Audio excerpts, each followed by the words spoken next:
Buenas noches, jóvenes. Vamos a hablar esta semana de un protozoo importante que causa eh, problemas de evolución crónica y es transmitida por un vector y que tiene como reservorios a los animales. Estamos hablando de la leishmaniasis para nuestro país y en nuestra región, aquí en La Libertad, y al norte del país también, Piura, por ejemplo, tenemos zonas comprometidas.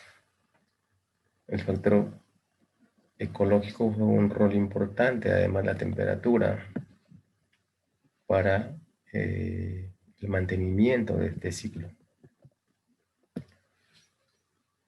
Vemos allí a un Didelphis, es un roedor mamífero. Vemos a un vector allí que está lleno de sangre, picando piel. No sabemos si está aspirando posiblemente o inoculando a este parásito, ¿no? Entonces vemos que es una zoonosis y vamos a ver que desencadena un espectro de enfermedades cuyo cuadro clínico varía dependiendo de la especie comprometida con el cuadro. Así que genera diversas y variadas manifestaciones clínicas, desde lesiones cutáneas a mucosas, a viscerales y diseminadas, ¿no? Así que la especie causante de la infección y el huésped susceptible son los que puedan desencadenar este espectro de enfermedades o manifestaciones clínicas. Son de evolución crónica, de patogenicidad baja y morbilidad relativa, ¿no? Entonces hay mucha gente que vive infectada con las lesiones inclusive, y cuando ya se compromete alguna zona de mucosa, por ejemplo, cuando recién los pacientes acuden, o cuando estas infecciones se sobreagregan con infecciones parasitarias o fúngicas, y entonces la gente se ve comprometida y deja de ir a trabajar, ¿no? Eso es la morbilidad. Entonces es allí cuando acuden recién a ser atendidos al sistema de salud. Entonces ahí vamos al vector hematófago, ¿no? La hembra, sobre todo, es la principal transmisora de esta enfermedad a través de este protozoo. Entonces, si hablamos de vectores, vemos allí un insecto que tiene dos alas, por eso es denominado así díptero. Y hay una familia específica comprometida, la familia Phlebotomidae, ¿no? Y hay 5 géneros dentro de estos, principalmente para el viejo mundo Phlebotomus, y para el nuevo mundo, o sea, para esta parte del continente de nosotros, tenemos a Luxomia. Hay otros también, Sargentomia, Bruntomia, Huiraleya, pero aquí en nuestra zona básicamente Luxomia, ¿no? 88 especies son considerados como vectores potenciales de esta enfermedad. Colombia ha reportado en algunas publicaciones más de 133 especies, Ecuador 60, Perú 99, Brasil 192, ¿no? Entonces estos insectos, el adulto obviamente mide entre 2 a 5 milímetros de largo, tiene el cuerpo cubierto de pelo. Cuando lo vemos en el estereoscopio, vamos a ver que está lleno de pelos, ¿no? Y mira esa posición que tiene al reposar sobre la piel de las personas, la posición erecta, ¿no?, de las alas. Bueno, tiene unas patas, como podemos ver, y el aparato bucal, que son relativamente largas. Estos vectores son muy exigentes, requieren ciertos nichos ecológicos que tienen gran humedad atmosférica y temperaturas frescas. Por eso es que las zonas afectadas son las zonas de la sierra, ¿no? Regiones a 1700 metros sobre el nivel del mar favorecen el desarrollo del ciclo biológico de este vector, que es un ciclo biológico completo. Vamos a ver ahí adulto, pupa, huevo, larvas de diferentes estadios, ¿no? Y obviamente estas formas inactivas o huevos se desarrollan en un microambiente rico en materia orgánica, donde hay hojarasca o basura que pueda ser descompuesta, ¿no? Y además una buena humedad. Estos vectores son capaces de desplazarse unos 200 o 300 metros diarios.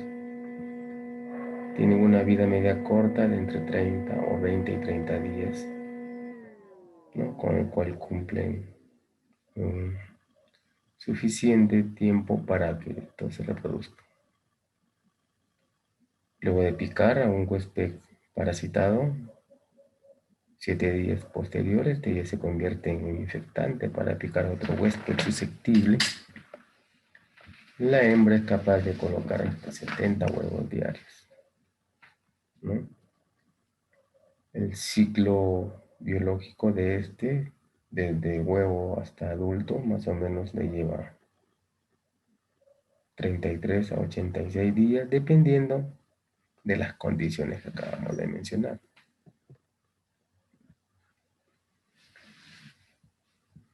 Respecto a la epidemiología, esta enfermedad es extendida en todo el mundo, Se ha reportado en 88 países y dentro de estos 72 que están en vías de desarrollo. Las zonas tropicales, subtropicales y templadas son las que mantienen el ciclo. Y el 90% de los casos de leishmaniasis visceral, que es una de las formas clínicas, corresponden a Bangladesh, India, etc. Y vemos ahí a Brasil, ¿no? Leishmaniasis visceral. Recordamos entonces que la especie de leishmania y la susceptibilidad de huésped juegan un rol en el espectro clínico de la enfermedad. Se estima que 12 millones de personas podrían estar sufriendo esta enfermedad de la leishmaniasis, que cada año hay 500.000 casos nuevos de leishmaniasis visceral y de 1 a 1.5 millones de leishmaniasis cutánea, ¿no? Leishmaniasis cutánea, vemos ahí una forma, en la imagen, una forma de leishmaniasis cutánea que puede estar diseminando, ¿no? Ahí vemos varios nódulos. ¿Qué más? Esto genera discapacidad en las personas, ¿no? Pues las personas que sufren estas infecciones generalmente son gente que se dedica a la agricultura, ganadería. Entonces hay años de vida perdidos.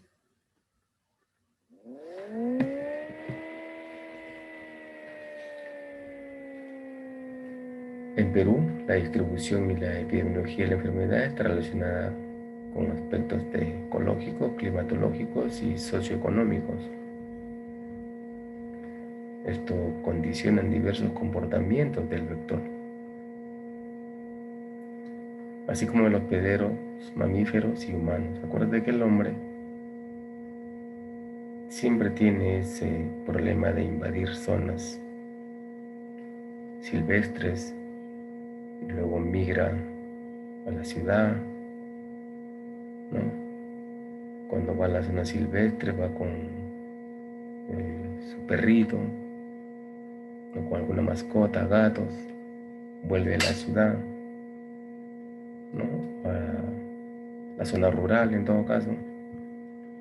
Y si hay condiciones climáticas, temperatura y de humedad, como decíamos, entonces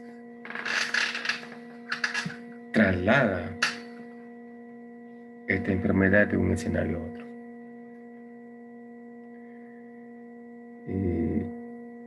Mira, las zonas de la selva están obviamente cerca de Brasil y color verde, ¿no? Y vemos allí que Leishmania brasiliensis es más prevalente en esa zona, ¿no? Para la costa hay otras especies. Por ejemplo, vemos que en la región de Libertad, Leishmania peruviana es el más prevalente. Entonces vemos algunas regiones marcadas con algunas especies, y hay que decir que brasiliensis es más virulenta que peruviana. Por eso que hay algunas formas mucosas o viscerales que podrían estar desarrollándose en pobladores de la zona selvática. Y las formas más benignas, entre comillas, cutánea y mucosa para la costa y sierra. Entonces eso tiene que ver con el comportamiento, ¿no? Los vectores, de los huéspedes.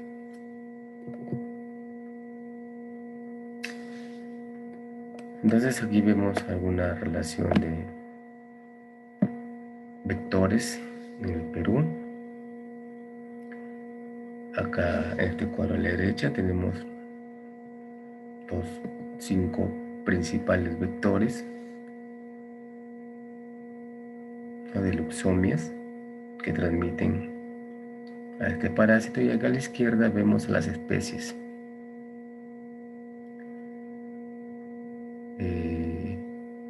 Esta B y esta L que está entre paréntesis hace referencia a la taxonomía que ha sido descrito por los investigadores dependiendo de la zona anatómica que se aloja dentro del vector, ¿no? Anterior o posterior al tubo digestivo. Entonces, como les decía, para los Andes predomina la Leishmania peruviana, ¿no? Para la costa también. Nosotros aquí nomás saliendo de Trujillo está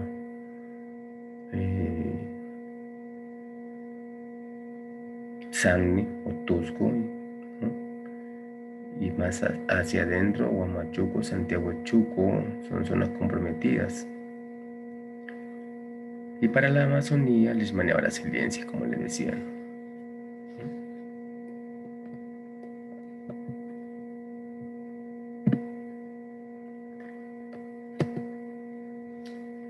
En este mapa vemos una distribución de casos notificados en nuestra región y de especies de vectoras que son referidas al laboratorio para su taxonomía. Y podemos ver que en nuestra región, ¿no? Tenemos especies como Luxomia verrucarum, Luxomia peruensis, caballeroi, noguchi y cayennensis.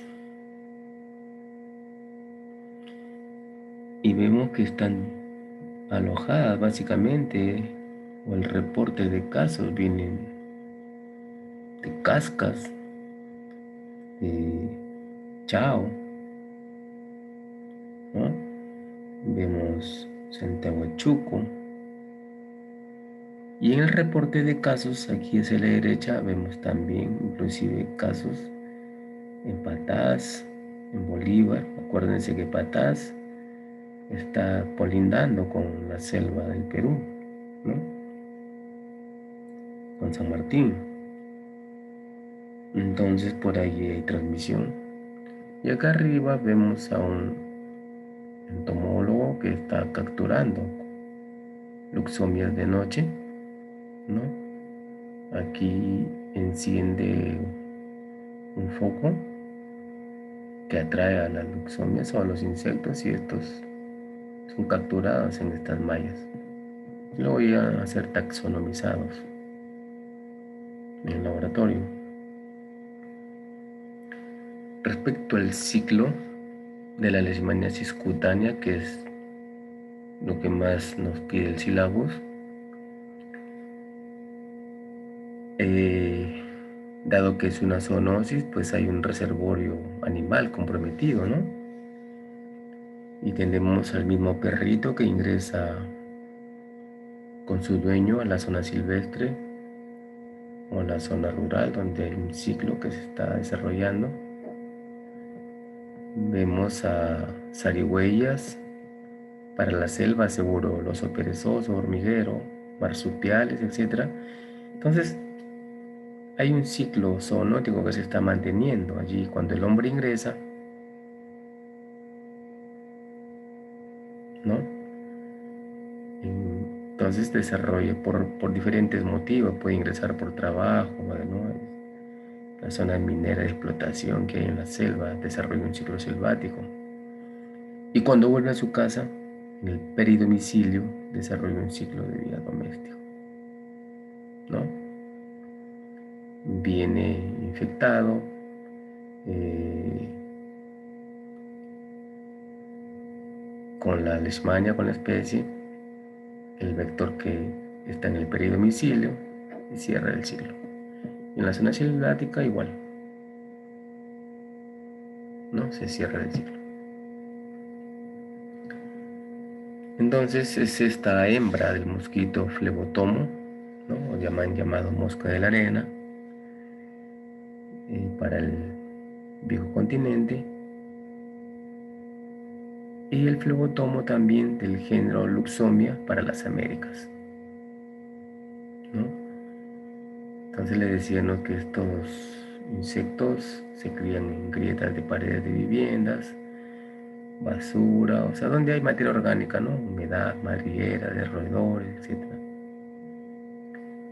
Y ya vemos el reservorio, por eso la zoonótica, pero también se ha reportado que podría transmitirse por transfusiones sanguíneas, obviamente dependiendo de la forma clínica de la enfermedad, ¿no? En laboratorio, al hacer cultivos, ¿no? Por compartir agujas, por consumo de sustancias intravenosas. En algunas formas clínicas también hay transmisión congénita y también se ha reportado por transmisión sexual. No a través del seno, ¿no?, sino a través de unos comportamientos sexuales diferentes, en lesiones expuestas. Entonces hablemos ahora del agente etiológico, ¿no?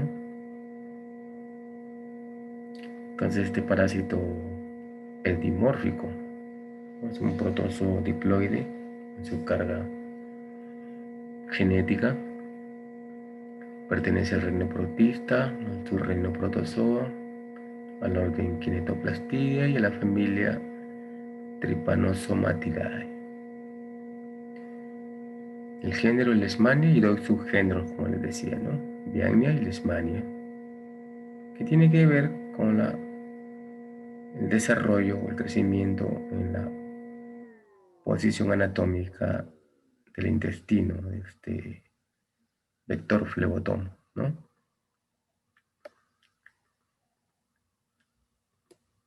Entonces ya vamos viendo dimórfico, porque aquí vemos una forma flagelar, y aquí vamos viendo ya una forma que no tiene flagelo. Este es un macrófago, no se vayan perdiendo, y aquí en las flechas que está señalando es el parásito. Vamos a hacer otras imágenes después. Ahí está más ampliado. Y esa es la primera forma inmóvil, llamada así mastigota, que lo podemos encontrar en el tejido del huésped, ¿no?, de las personas o los animales al hacer un una obtención de raspado, de biopsia de la muestra. Tiene esa forma así, redondeada, ovoide, ¿no? Tiene un núcleo, un kinetoplasto, que vamos a ver que sirve como herramienta de diagnóstico inclusive, cuerpo parabasal y un axonema que todavía no está muy desarrollado, a partir del cual va a desarrollar la otra forma evolutiva, su flagelo, ¿no? Entonces, entre 2 a 5 micrómetros, acuérdense que el glóbulo rojo mide 8 micrómetros, entonces este es más pequeño, ¿no? Y aquí está una imagen más detallada de una coloración en un tejido. Se denominan así amatigotes extracelulares. Y vemos que el núcleo y el cinetoplasto tiñen, ¿no? Se tiñen más intenso. Y vamos a ver que en el diagnóstico se utiliza un colorante. Entonces, esta es la forma intracelular. Ya vamos comentándoles que este parásito le busca meterse o le gusta meterse dentro del macrófago, además induce su fagocitosis. El macrófago son otras células del sistema retículo endotelial, ¿no? Y adentro se multiplica y luego estalla, vamos a ver. Entonces, es la forma intracelular. Luego tenemos una forma flagelada, llamada promastigote, que podemos encontrarlo en el cultivo o en el intestino posterior del vector, flebotomo o luxomia en este caso, ¿no? En este caso es el promastigote metacíclico cuando ya está en la parte posterior o anterior, disculpen, del vector. Entonces este es largo, mide entre 14 a 20 de largo y 2 a 4 de ancho. Tiene movimiento, entonces, un flagelo que vamos a ver. Entonces está en el tubo digestivo, como les decía, del invertebrado, del vector, y en el cultivo, en el medio de cultivo, ¿no? En el medio de cultivo. Entonces vemos un núcleo que también lo podemos teñir, kinetoplasto, y el axonema que vimos en la mastigota, ¿no? Que ha permitido desarrollar el flagelo. Entonces ya vemos que hay dos formas evolutivas. Bueno, el ciclo lo vamos a desarrollar más en práctica, pero ya vamos viendo que el flebotomo, el luxomia en este caso, al picar a un huésped susceptible, inocula la forma promastigota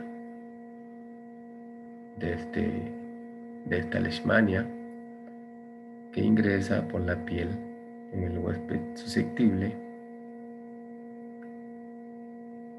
es fagocitado y este cambia rápidamente, ¿no?, a la forma de promastigota, y dentro de ello se multiplican como mastigotas intracelulares, estalla la célula, ¿no?, y se liberan bastantes amastigotas, ¿no? Algunos pueden diseminarse vía linfática o al sistema vascular e infectar otros órganos, ¿no?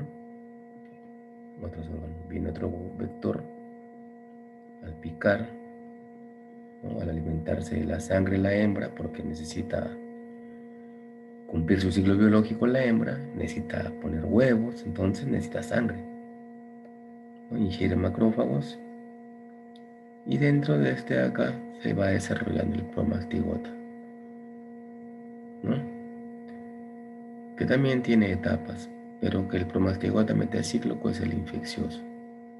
Entonces tenemos una forma de infecciosa y otra forma de diagnóstica, ¿no?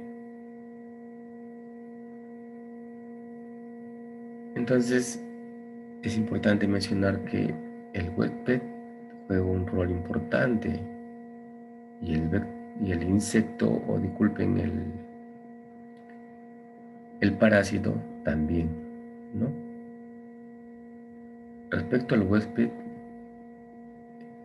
el deterioro de la respuesta inmune innata o adaptativa favorece el desarrollo, ¿no?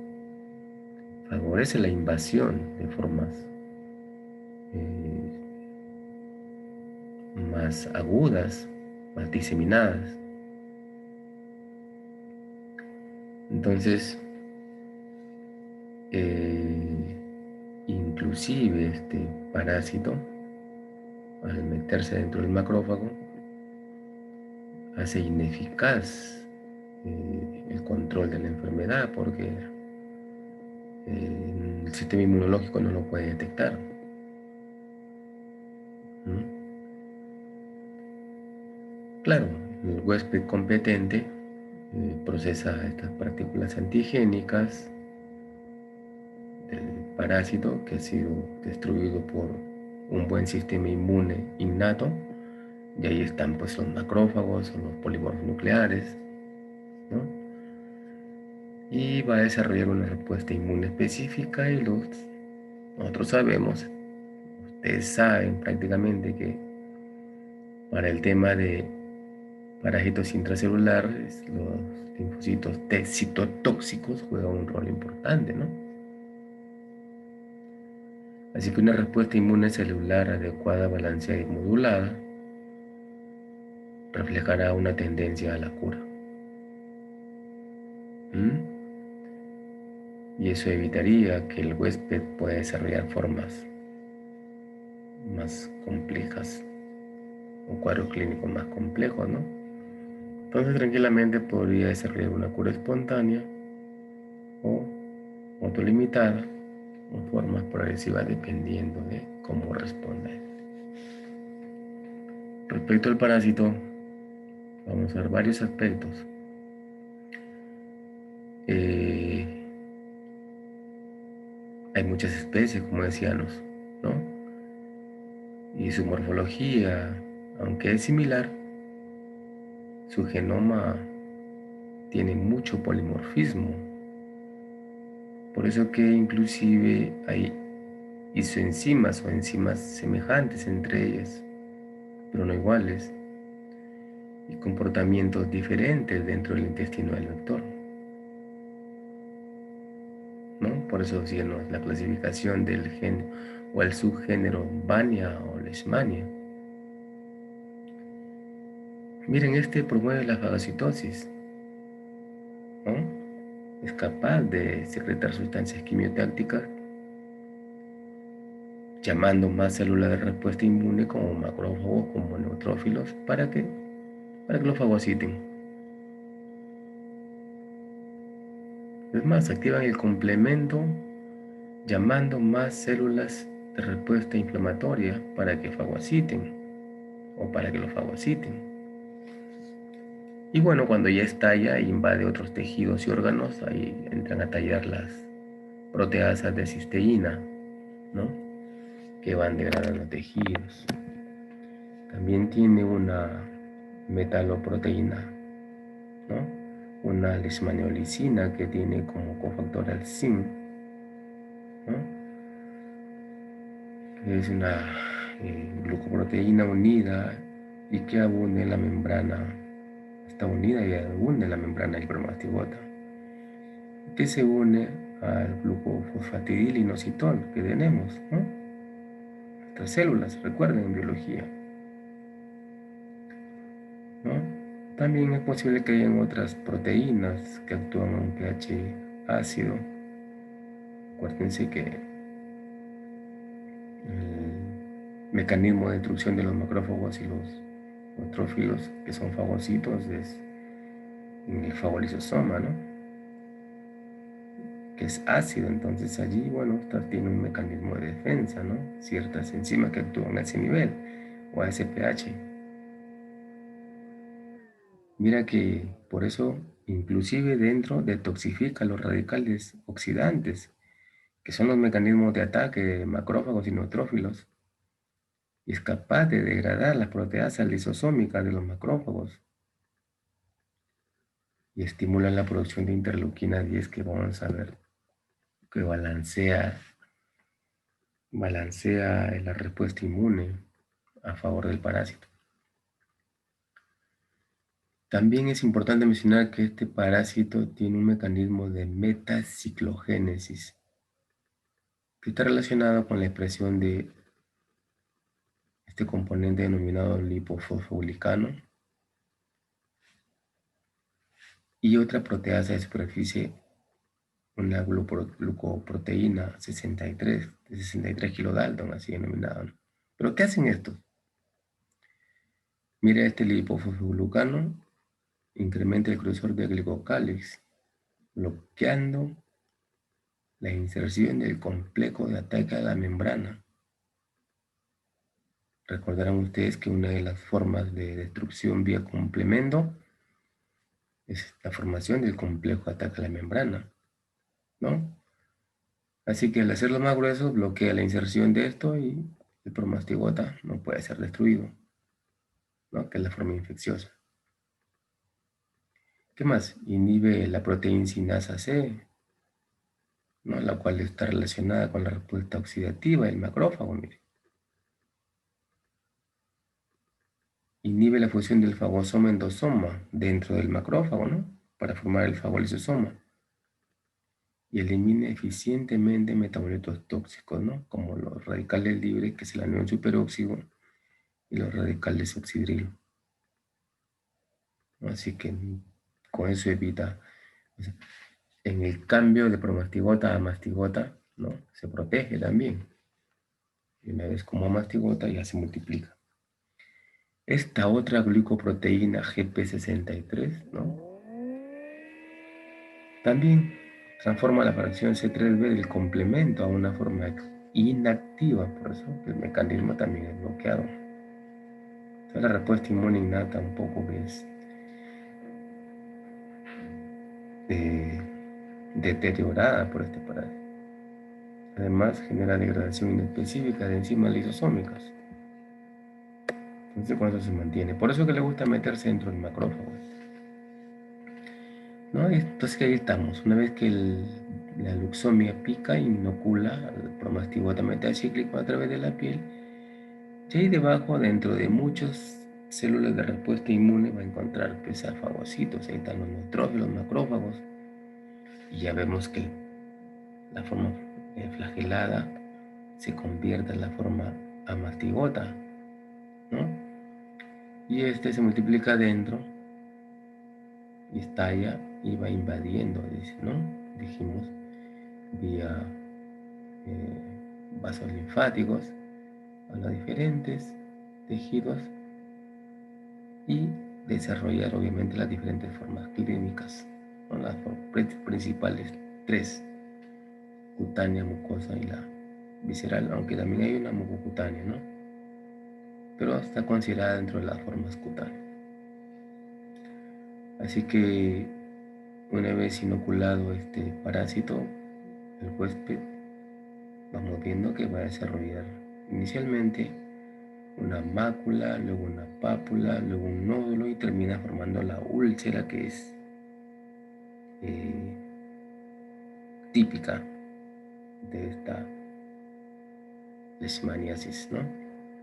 Que cuando se sobreagrega con infecciones bacterianas o fúngicas, un poco le complica el clínico, ¿no? El diagnóstico.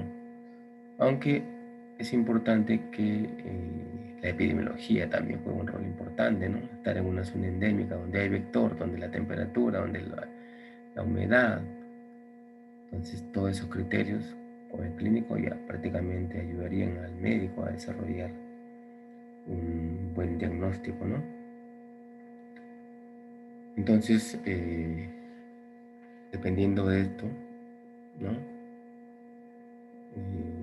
Vamos a desarrollar las lesiones iniciales hasta las más complicadas.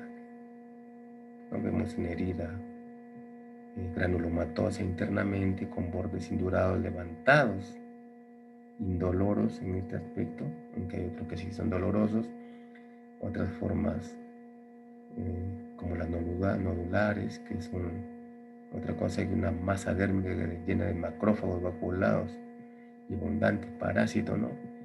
Y un infiltrado linfocitario, ¿no? También es importante mencionar que la activación de estos macrófagos, ¿no? Porque buscan estos macrófagos llamar más células a través de la liberación de factores inflamatorios como el interferón gamma, pero el hecho de traer más células de respuesta inflamatoria, lo único que vamos a hacer es extravasar células y fluidos desde la zona eh, donde están los parásitos, ¿no? Y favorecen pues su acumulación y luego su diseminación, ¿no? Entonces, mácula, nódulo, pápula y úlcera, ¿no? Esa es la evolución de la lesión. Respecto al espectro clínico, nosotros decíamos que es un espectro de enfermedades o de manifestaciones clínicas, decíamos, ¿no? Aquí a la izquierda vemos las formas cutáneas, ¿no? Vemos la cutánea clásica, ¿no? Una cutánea crónica y una mucosa o mucocutánea después. Y acá a la derecha vemos las formas más complicadas como la diseminada y la difusa, ¿no? Y bueno, esto es la leishmaniasis cutánea. Hay otra forma visceral que no han sido reportadas en nuestro país y que está relacionado con el vector y con la especie leishmania, no se olviden. Así que como dice acá, cuando el sistema inmunológico es incapaz de generar una respuesta eficaz, la infección no se controla y la enfermedad tiende a evolucionar a los extremos del espectro, mucosa o difusa. Así que cuando hay un buen balance, como puedes ver aquí, de la respuesta inmune específica, porque recordarán ustedes que los T-helper, los CD4, tienen dos rutas, TH1 y TH2, dependiendo de qué, de las interleuquinas que se generen o que modulen estos parásitos.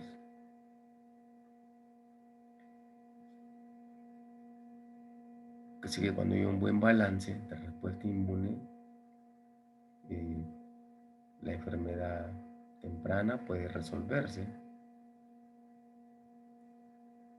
y si el balance es TH1, ¿no? Vamos a poder eh, desarrollar estas formas y cuando el balance es TH2, las formas más complicadas. Entonces, parece que la respuesta celular para este lado izquierdo eh, desfavorece un poco las formas más complicadas, pero la respuesta humoral parece que no es adecuada.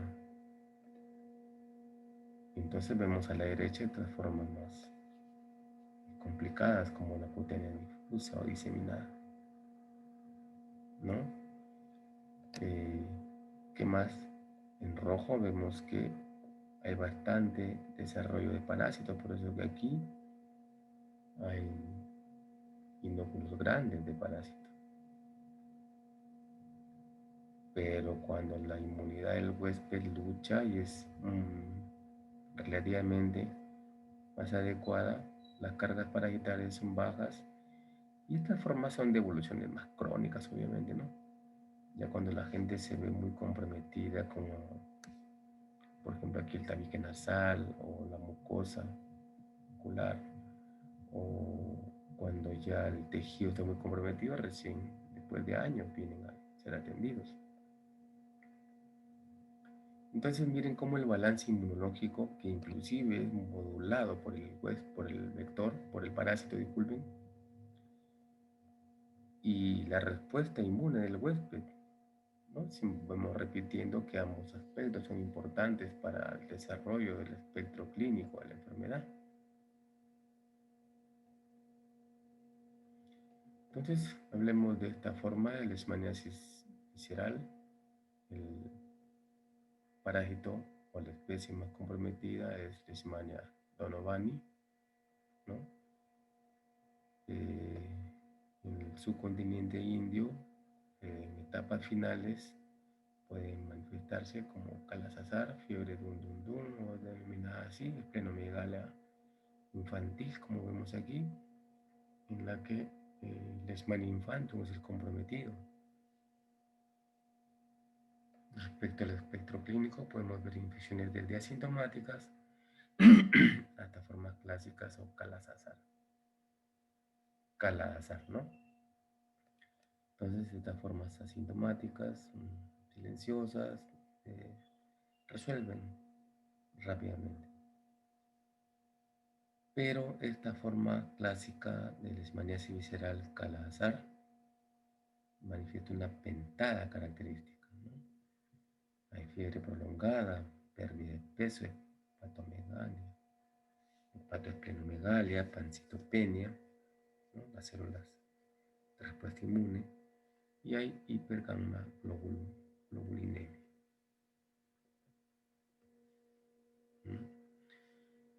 De 2 a 8 meses es el periodo de incubación, ¿no? Inicia con una evolución subaguda crónica que puede manifestar fiebre insidiosa, debilidad, pérdida de apetito, disminución del peso, retraso del crecimiento y algo importante, aumento del perímetro abdominal a consecuencia de que el compromiso de órganos, ¿no? Hígado, vaso. Y otra forma aguda, de inicio súbito con fiebre alta, escalofríos. También puede haber esplenomegalia masiva, linfadenopatías y otra forma más avanzada, ¿no? Con sangrado, epistaxis, hemorragia gingival, petequias, equimosis, caquexias. ¿No? Al estudio del laboratorio de sangre puede haber anemia, leucopenia, trombocitopenia, hipergamma-globulinemia y la velocidad de cimentación globular que está elevada por el mismo evento infeccioso, ¿no? Es un marcador de fase aguda, ¿no? Para la leishmaniosis cutánea, que es la que más se manifiesta en esta parte del mundo o para nosotros como país, por eso denominada así, leishmaniasis cutánea, el viejo mundo, desarrollamos úlcera oriental y las especies más comprometidas vemos allí, ¿no? Eh, para la leishmaniasis cutánea del nuevo mundo, ¿no? Leishmania brasilense, mexicana, y esta es más endémica en Latinoamérica, ¿no?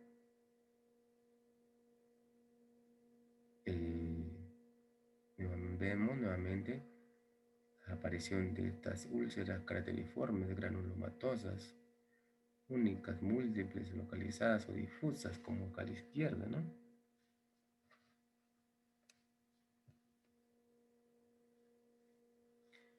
Entonces, eh, podemos ver lesiones cutáneas, ¿no? Eh, diseminadas o crateriformes,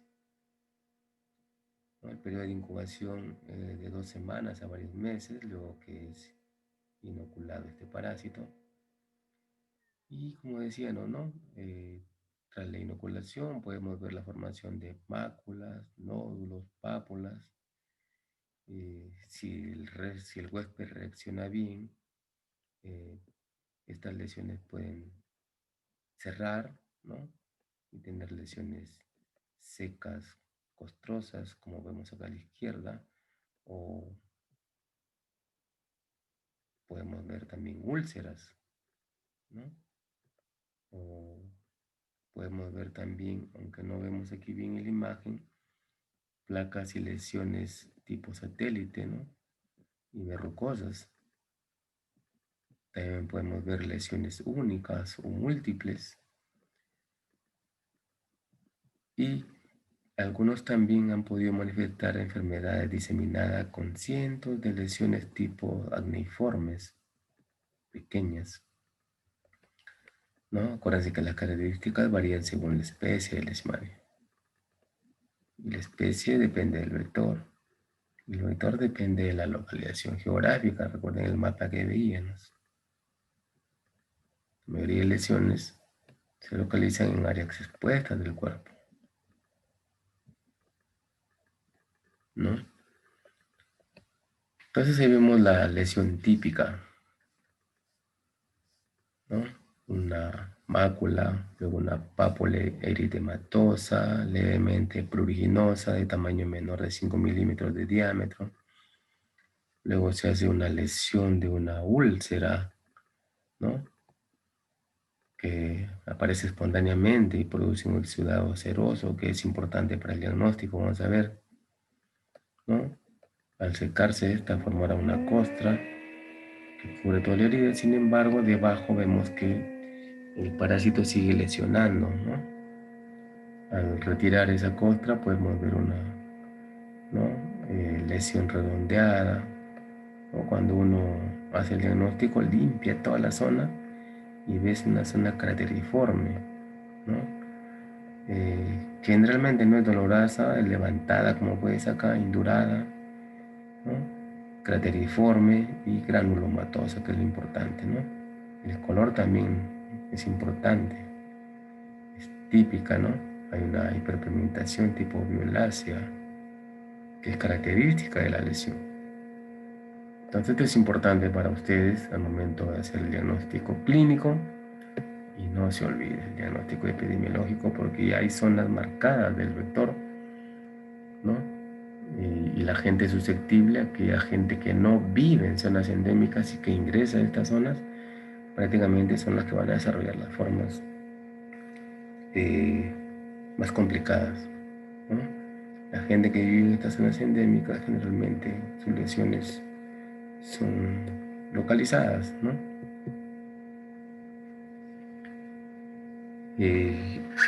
También vemos lesiones o leishmaniosis mucosa que afectan ya tabiques nasales, el vómer.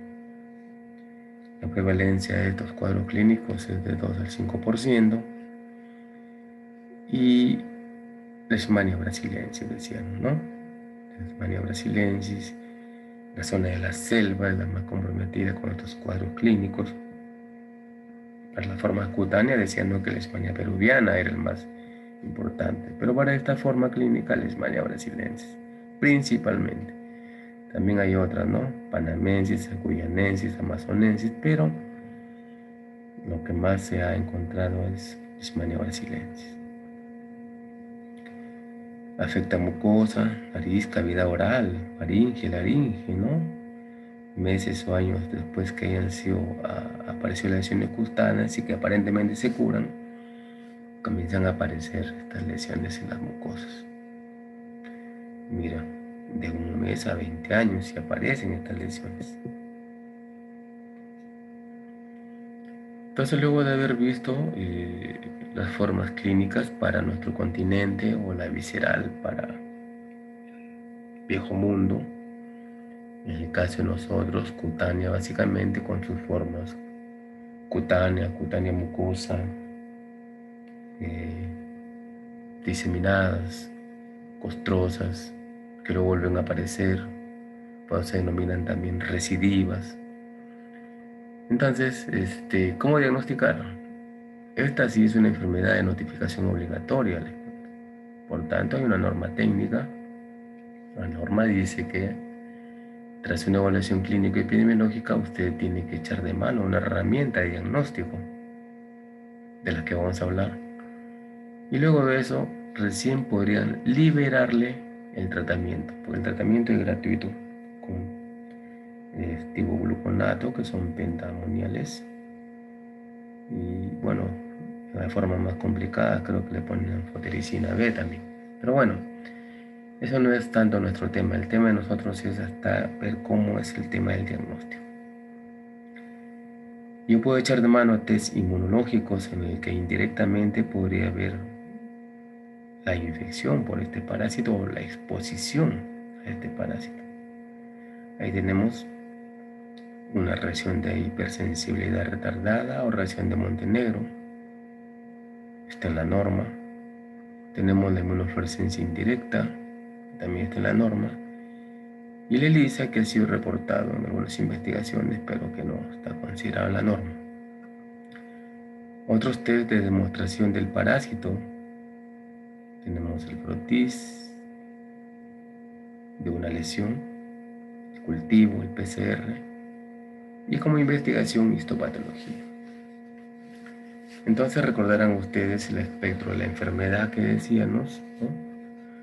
Es un espectro polarizado, ¿no? Hay una zona hiperérgica y otra anérgica, hay una zona donde hay bastantes parásitos o poliparasitaria, y hay otro extremo oligoparasitario para las formas mucosas o cutáneo-mucosas, recordarán. Entonces, vemos aquí en el cuadro que cuando la carga parasitaria es alta, prácticamente yo podría echar de mano a la técnica de Frotis. Cuando las cargas son bajas, tendría que echar de mano al PCR o a la prueba de hipersensibilidad retardada tipo reacción de Montenegro. También podría echar de mano al cultivo, ¿no?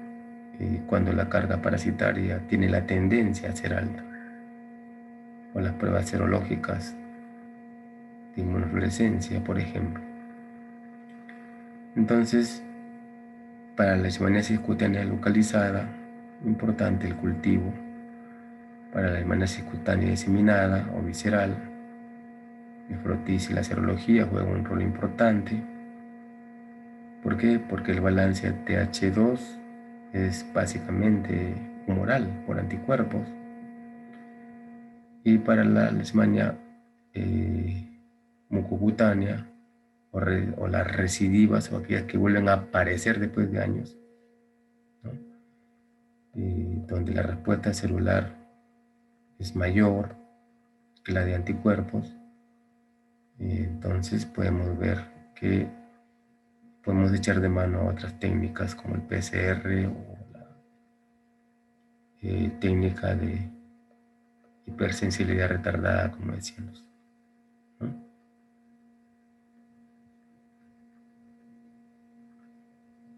Dicen que esta enfermedad tiene un espectro clínico semejante a la lepra, ¿no? Donde hay una zona con baja carga parasitaria, donde la respuesta celular es adecuada, una zona hiperérgica y otra zona anérgica, donde la inmunidad celular está deteriorada. Por eso que hay bastante parásito que invade, ¿no? Entonces decíamos nosotros que lo ideal es la respuesta celular para atacar a este parásito. Pero el parásito mismo modula la respuesta. La especie del parásito modula la respuesta inmune. Entonces este cuadro nos permite ver qué muestra podemos echar de mano según la forma clínica,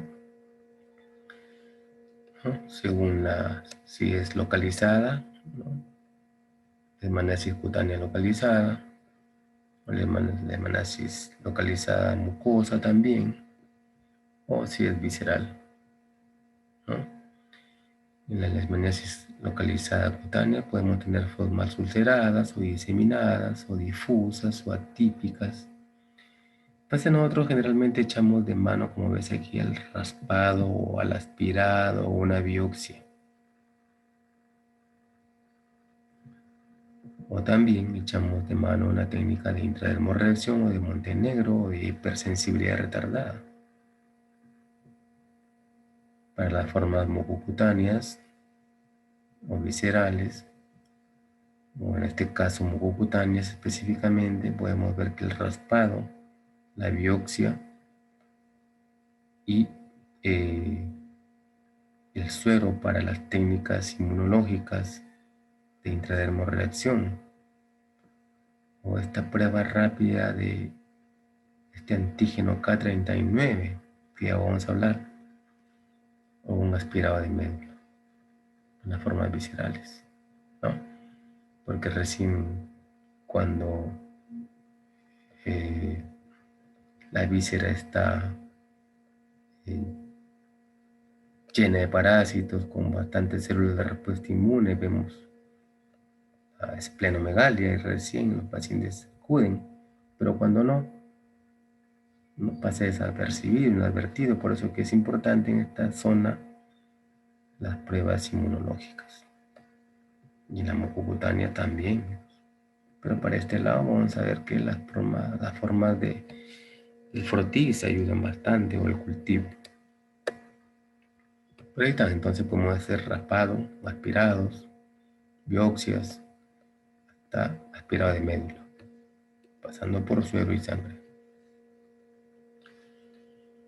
Entonces, para esa forma complicada de leishmaniasis visceral, es importante demostrar los mastigotes sin tejidos o a través de una técnica de coloración, o también podría ser un cultivo con la muestra del aspirado o una prueba de PCR que ayudaría para el diagnóstico, ¿no? Con esas muestras que hemos indicado, ¿no? Los aspirados, la biopsia hepática, podría yo monitorizar la respuesta al tratamiento de estos pacientes al realizar carga parasitaria en el aspirado de estas muestras, ¿no? El aspirado del órgano comprometido. También puedo echar de mano a pruebas inmunológicas como el ELISA, o esta prueba rápida, ¿no? Es una tira reactiva que tiene antígeno recombinante K39. Lo que pasa es que el hermano infantum o Chagassi han sido comprometidos con esta forma visceral. Entonces, esta proteína ha sido sintetizada en el laboratorio, por eso se denomina recombinante, ha sido colocada en una prueba, en una tira reactiva tipo prueba rápida, y al poner suero al paciente, pues podemos diagnosticar. Podemos echar de mano también la técnica de la leishmanina o de Montenegro o de hipersensibilidad retardada, que es lo mismo. Pero esta prueba generalmente sale negativa para esta forma clínica, ¿no? Debido a la poca exposición del parásito al sistema inmune. ¿No? Acuérdense que en este polo de la enfermedad, del espectro de la enfermedad, la reacción es más humoral, acá, ¿no? Es humoral.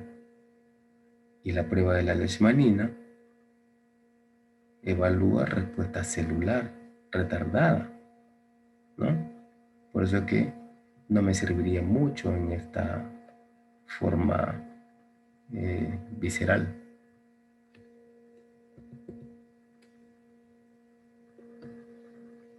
¿No? Lo que sí me serviría son las pruebas de detección de anticuerpos. Y si ya veo pues manifestaciones de órganos que han aumentado de tamaño, etcétera, entonces podría ser aspirados para hacer un frotis, como vemos acá, y detectar al parásito. O el mismo PCR y el cultivo. Vamos con la forma cutánea, ¿no? No se olvide usted. El diagnóstico presuntivo de esta enfermedad, el más de la mayoría de enfermedades, si no es todas, se basa en la buena evaluación clínica que usted haga. En la leishmaniasis cutánea, el signo y síntoma Es esa lesión ulcerativa no dolorosa con el fondo granulomatoso que veíamos, ¿no? De bordes indurados, violáceos, y que tiene una evolución de 4 semanas. ¿A eso qué le sumamos? El aspecto epidemiológico, no se olvide. El aspecto epidemiológico que indica presencia de reservorios, presencia de vector, temperatura, humedad, etc. Entonces, usted como médico no solamente va a ir a la forma clínica, sino también a la epidemiológica, le obliga a usted a conocer el aspecto epidemiológico de estas enfermedades. Ahora, a eso usted le va a echar de mano el otro criterio, que va a definir el diagnóstico muchas veces, porque a veces podrían resultar negativos, pero usted ya tiene dos criterios que podrían resolver el tratamiento del paciente, ¿no? Pero bueno, este tercer criterio es el diagnóstico de laboratorio, en el que se busca al parásito o anticuerpos o células que hayan reaccionado contra él. Demostrar a mastigotes en frotis, demostrar por mastigotes en cultivo, demostrar ADN del kinetoplasto del parásito por PCR, hacer un estudio histopatológico en biopsias, o la misma intradermorreacción que decíamos, o la inmunofluorescencia, ¿no? Aunque ya les voy indicando, si usted recuerda nuevamente esta imagen o inclusive esta imagen, que son muy importantes, ¿no? Donde hacia la derecha, donde hay un polo anérgico, donde hay pobre respuesta celular, donde la respuesta es más humoral, donde están las formas más complicadas.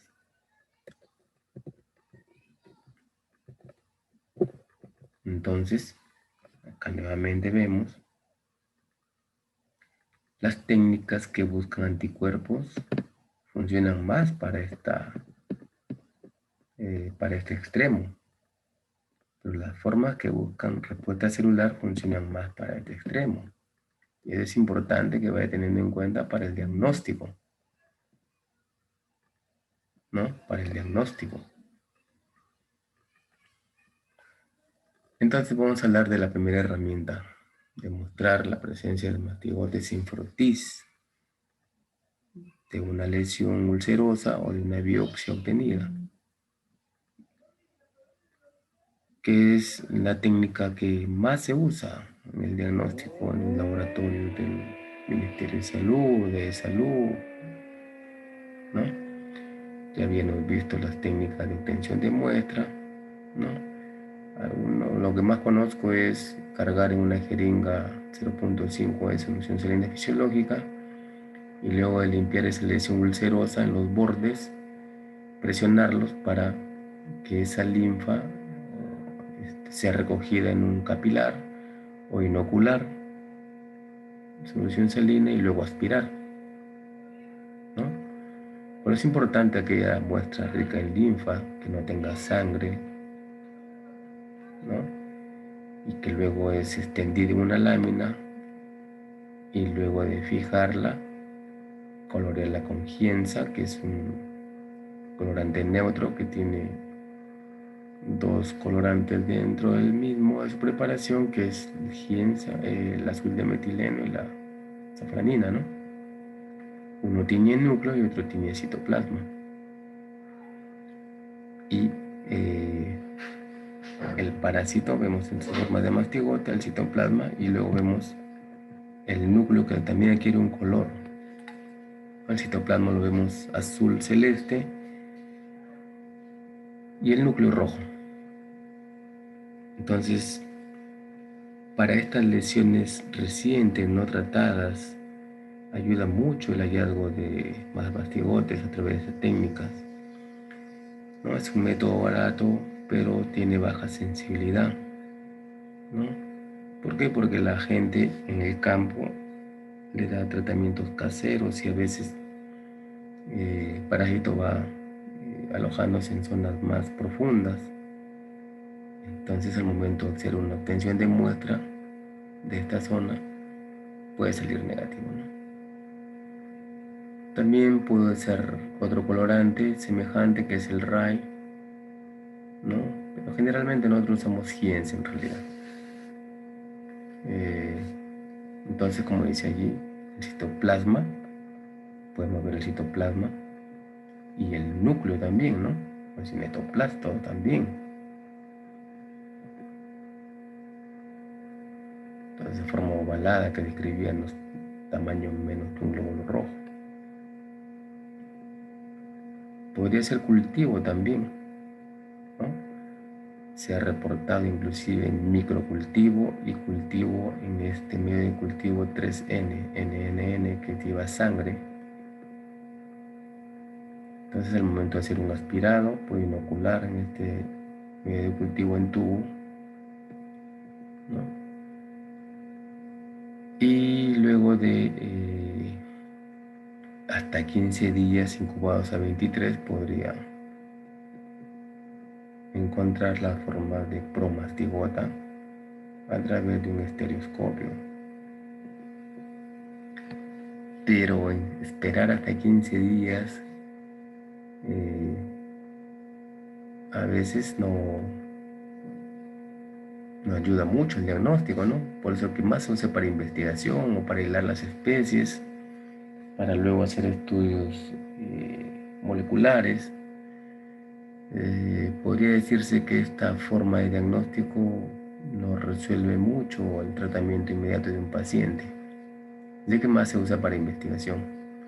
Además, se ha reportado medios microcultivos, denominados así, que contienen suero bovino fetal y RPMI, además de otros componentes, ¿no?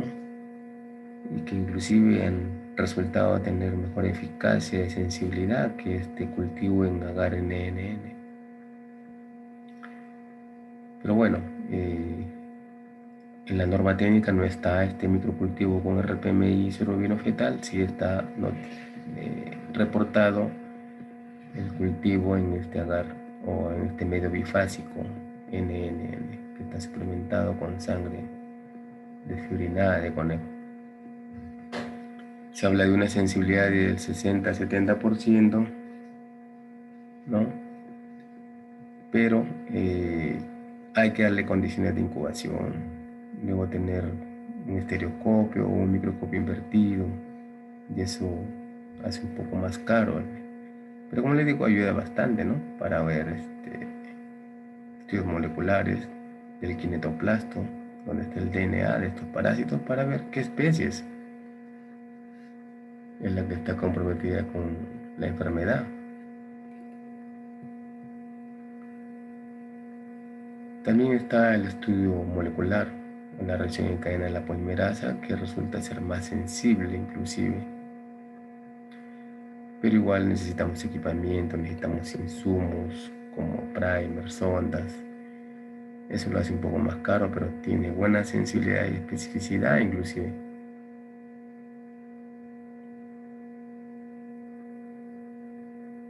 ¿No? Y ayuda bastante para casi todo el espectro clínico de las enfermedades que hemos visto. Sirve para diagnóstico, entonces sí, ¿no? Sirve para inclusive obtener ADN del kinetoplasto a partir de biopsia. Y bueno, también hay biopsia, ¿no? Que también sirve para diagnóstico parasitológico y que permite el estudio de células, ¿no? Células infectadas, no infectadas, etc.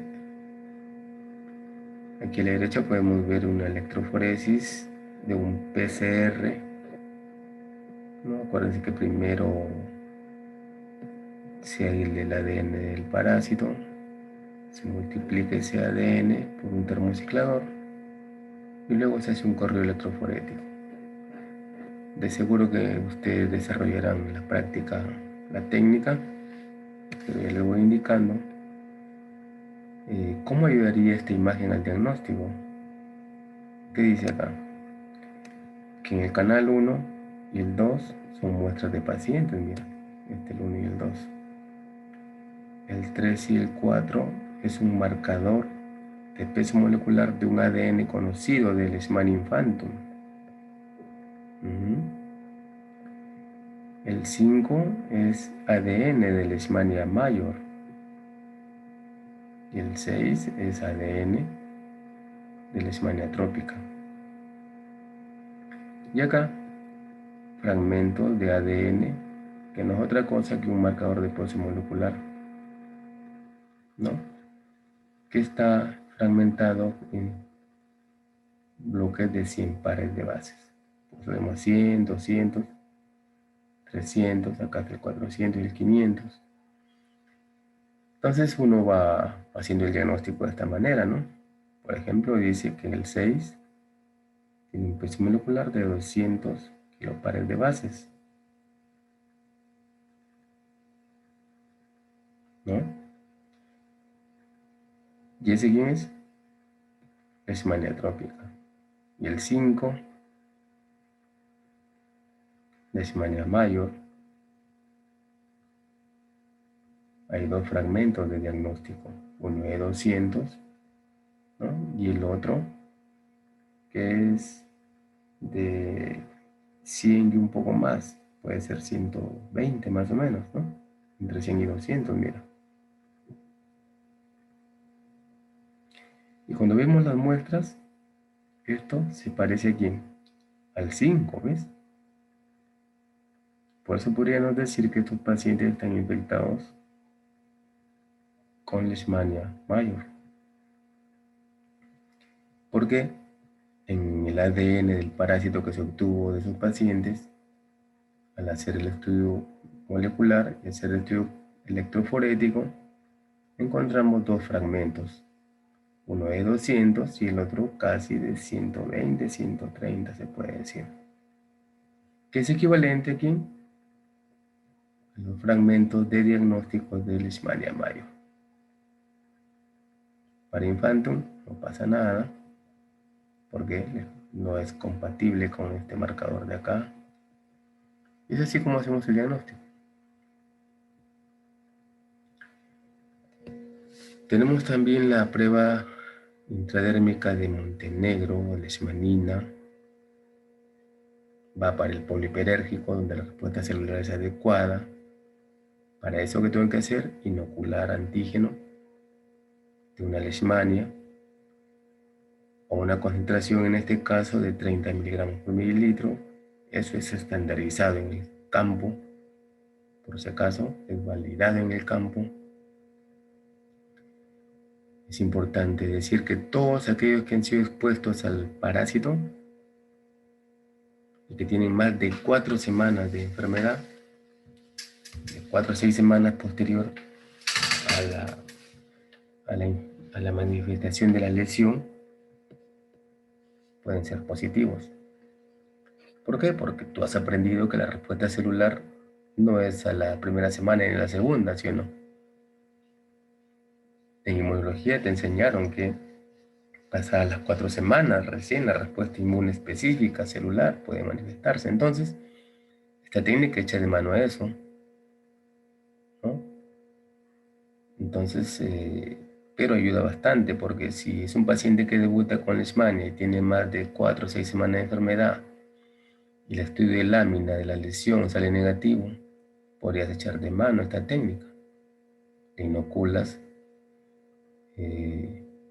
este cultivo de Leishmania, ¿no? Que tiene una concentración definida, y luego en las 48 horas haces la lectura, ¿no? Palpas la zona indurada, y si es de mayor o igual a 5 milímetros, entonces diagnosticas.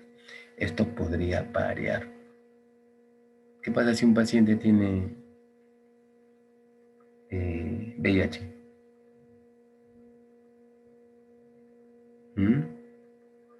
Donde la respuesta celular está deteriorada.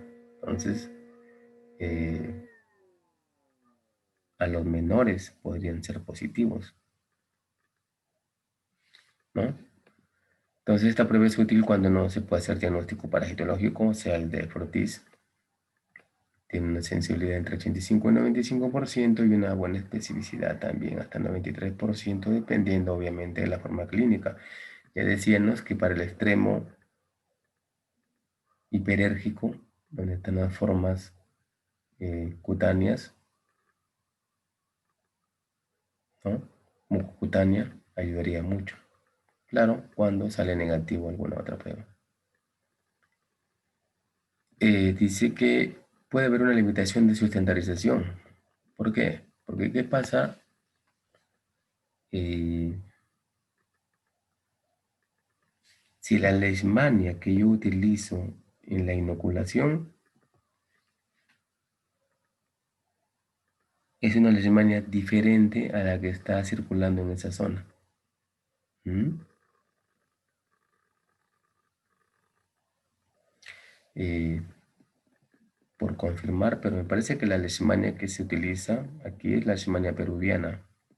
Sí.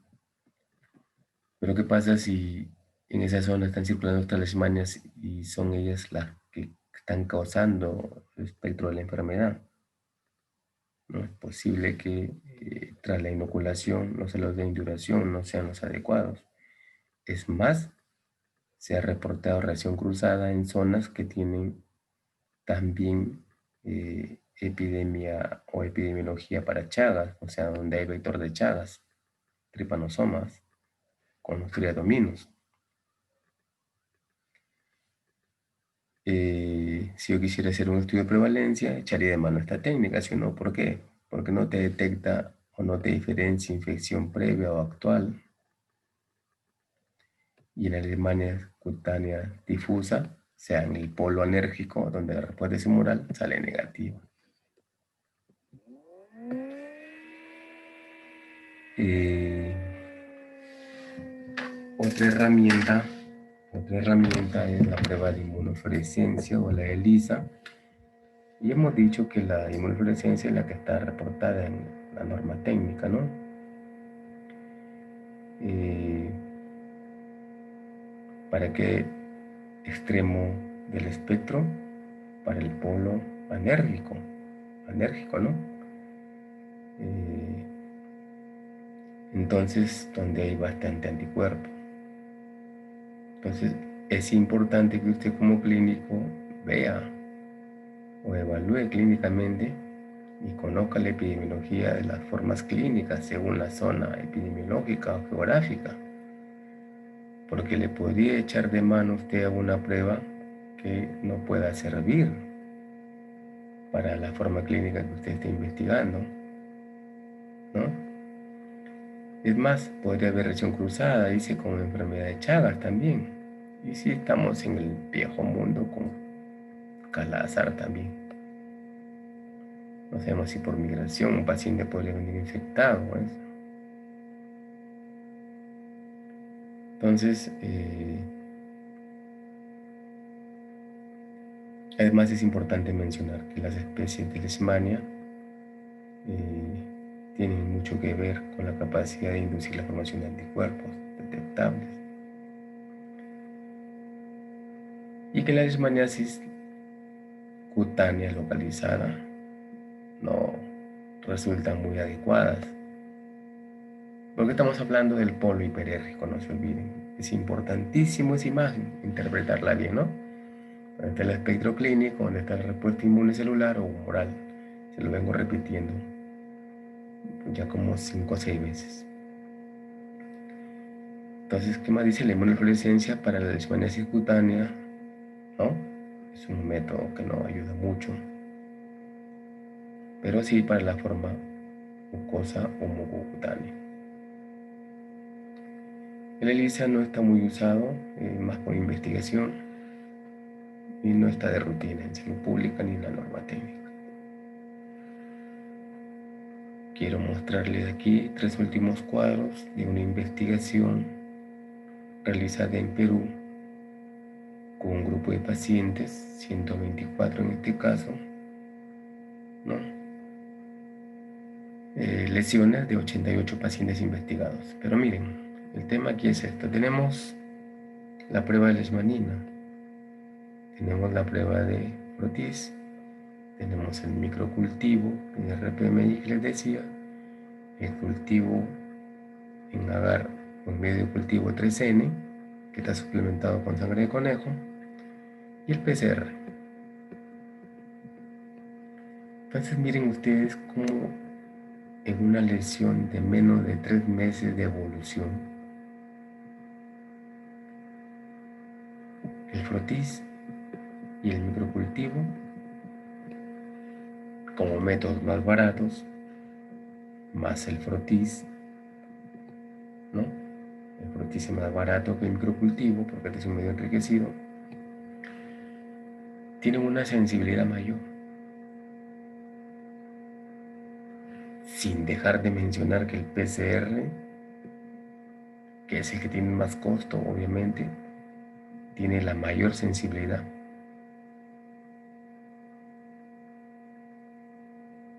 Pero miren, teniendo una buena sensibilidad encima del 78, encima del 79 y una buena especificidad, ayudan mucho en el diagnóstico de una lesión de menos de 3 meses de enfermedad, de evolución. No me ayuda mucho la prueba de leishmanina, de hipersensibilidad retardada, ¿no? E inclusive el PCR tiene una baja especificidad. Entonces le ponemos atención a estas dos. Para la forma cutánea de lesiones de menos de 3 meses. Va pasando el tiempo de la enfermedad de mayor de 3 meses a menos de 12 meses y van viendo ustedes, miran la prueba de leishmanina, de 75 sube a 78, ¿no? La prueba de hipersensibilidad va tomando mayor sensibilidad y mayor especificidad, y la prueba del Frotis y del cultivo van bajando en sensibilidad. El PCR inclusive también baja en sensibilidad y sube un poco en especificidad. Entonces es importante que usted haga una buena evaluación clínica para saber el tiempo de evolución de la lesión. Y miren pacientes de más de 12 meses con lesiones crónicas. ¿Cómo va tomando valor la prueba de respuesta inmune retardada? Estamos hablando de leishmaniasis cutánea, por si acaso, ¿eh?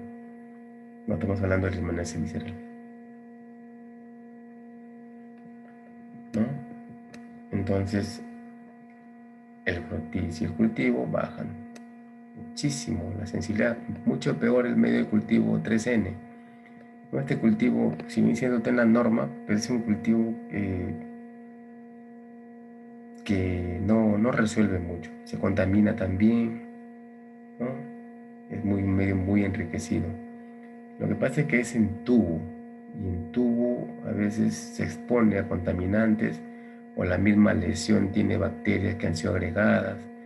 En cambio, este microcultivo en tubo capilar ha resultado mejor, pero es costo, ¿no? Porque es más suplementado que este.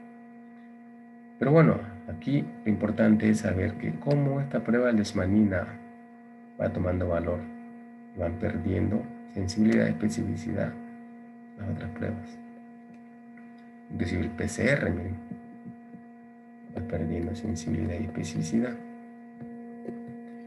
Resaltar también que la especificidad del estudio de lámina y del microcultivo se mantiene, ¿no? Se mantiene. Entonces es importante que usted considere, ¿no? Y he podido resaltar o he querido resaltar estos cuadros porque para nosotros estas formas clínicas son las que más se presentan,